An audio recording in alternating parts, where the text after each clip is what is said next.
अस्सलामुअलैकुम दोस्तों, मैं हूं इंजीनियर दान भट्टी और आप देख रहे हैं मेरा यूट्यूब चैनल इंजीनियर का पैशन। पाकिस्तान में सोलर सिस्टम का रुझान बहुत ज़्यादा बढ़ चुका है और आए दिन नए से नए टेक्नोलॉजी भी मुतारिफ होती जा रही है। सोलर सिस्टम पाकिस्तान में हर घर की ज़रूरत बन चुका है, जिसमें बहुत सारे घरेलू सार्फिन इससे फ़ायदा उठा रहे हैं, तो वहाँ पे बहुत सारी इंडस्ट्री भी इससे फ़ायदा उठा रही है। इस सोलर सिस्टम की वजह से गवर्नमेंट भी अपने बहुत सारे प्रोजेक्ट करके बिजली पैदा कर रही है। कुछ सोलर सार्फिन इससे डायरेक्ट फ़ायदा उठा रहे हैं, तो कुछ सोलर सार्फिन अपनी एक्स्ट्रा बिजली को ग्रिड को फीड करवा रहे हैं। ग्रिड को फीडिंग करवाने के लिए एक बाई डायरेक्शनल मीटर यूज़ होता है, जिसे ग्रीन मीटर कहा जाता है या 3 फेज़ मीटर कहा जाता है। इस 3 फेज़ मीटर पे पीक आवर अप्लाई होते हैं।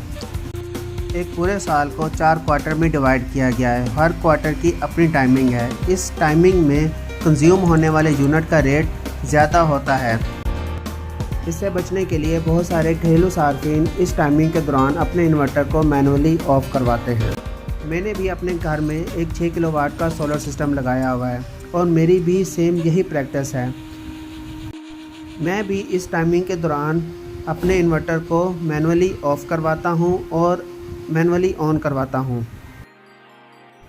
इस रोज़ की प्रैक्टिस से बचने के लिए मैंने एक ऑटोमेटिक सिस्टम तैयार किया है, जिससे मैं अपने इन्वर्टर को मखसूस टाइमिंग के दौरान उसको ऑटोमेटिकली ऑफ़ और ऑन करवा सकूँगा, जिससे मेरे पीक आवर के दौरान होने वाले यूनिट कम इस्तेमाल होंगे। इसके लिए हम एक वीकली टाइमर स्विच लेंगे, जिसके अंदर हम अपना एक वीकली प्रोग्राम बनाएंगे और उसमें एक टाइम सेट करेंगे, जिसमें ये टाइमर ऑटोमेटिकली मेरे इन्वर्टर को ऑफ़ और ऑन करेगा। और इसके साथ हम एक चेंज ओवर रिले भी लगाएंगे। चेंज ओवर रिले हमारे हैवी लोड को कंट्रोल करने के लिए यूज़ होगी। सबसे पहले हमने एक चेंज ओवर रिले ले ली और साथ ही हमने ऑटोमेटिक टाइमर ले लिया। इस टाइमर के ऊपर लॉक लगा हुआ है। सबसे पहले हम इसका लॉक को अनलॉक करेंगे।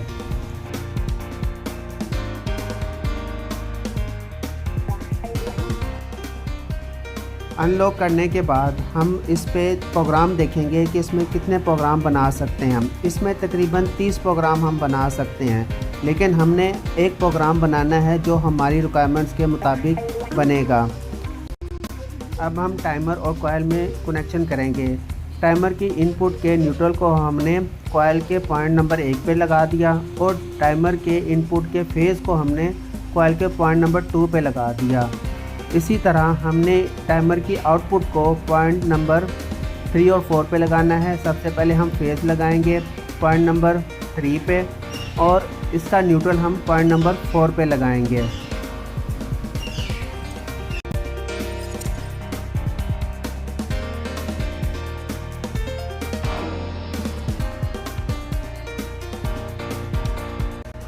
अब हम आउटपुट के कनेक्शन करेंगे। आउटपुट की एक वायर को हम पॉइंट नंबर 5 पे और दूसरी वायर को हम पॉइंट नंबर 6 पे कनेक्ट करेंगे। ये वही आउटपुट है जो इन्वर्टर की इनपुट बनेगी। इसके बाद हम पॉइंट नंबर 1 और पॉइंट नंबर 2 पे वापडा की सप्लाई देंगे, जिससे हमारा टाइमर और कॉइल दोनों ऑन हो जाएंगे।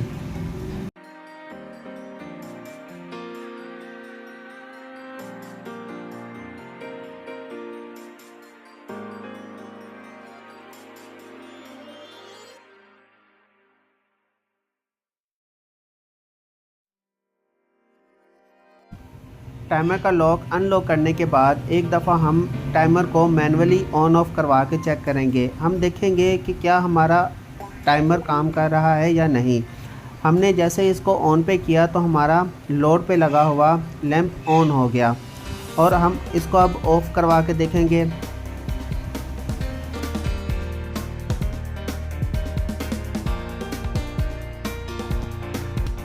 अब हम एक प्रोग्राम बनाएंगे जिसमें हम ये चेक करेंगे कि हमारा लोड या इन्वर्टर उस टाइम में ऑटोमेटिकली ऑन और ऑफ होता है या नहीं।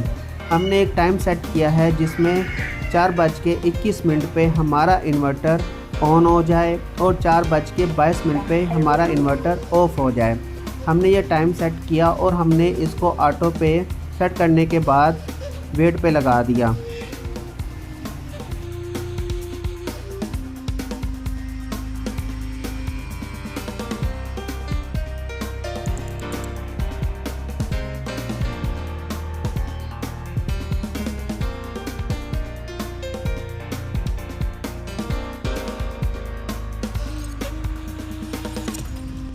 ऑटोमेटिक टाइमर हमारे सेट प्रोग्राम के मुताबिक हमारे लोड को या इन्वर्टर को ऑन और ऑफ़ करवा रहा है। अब हम इसी टाइमर को अपने इन्वर्टर के साथ कनेक्ट करेंगे और हम इसको ऑपरेट करके देखेंगे। कनेक्ट करने के बाद हम इसको मैनुअली ऑपरेट करके देखेंगे। सबसे पहले हम टाइमर पे लगे हुए लॉक को अनलॉक करेंगे और हम अपने इन्वर्टर को मैनुअली ऑफ़ करवाएंगे। हमने जैसे इसको ऑफ़ करवाया तो मेन वापडा बंद हो गई। इसी तरह अब हम इसको ऑन करवाएंगे तो हमारी मेन वापडा ऑन हो गई। तो ये टाइमर हमारी सेट प्रोग्राम के मुताबिक सही काम कर रहा है। दुआओं में याद रखिएगा और मेरे चैनल को सब्सक्राइब कीजिएगा। अल्लाह हाफिज़।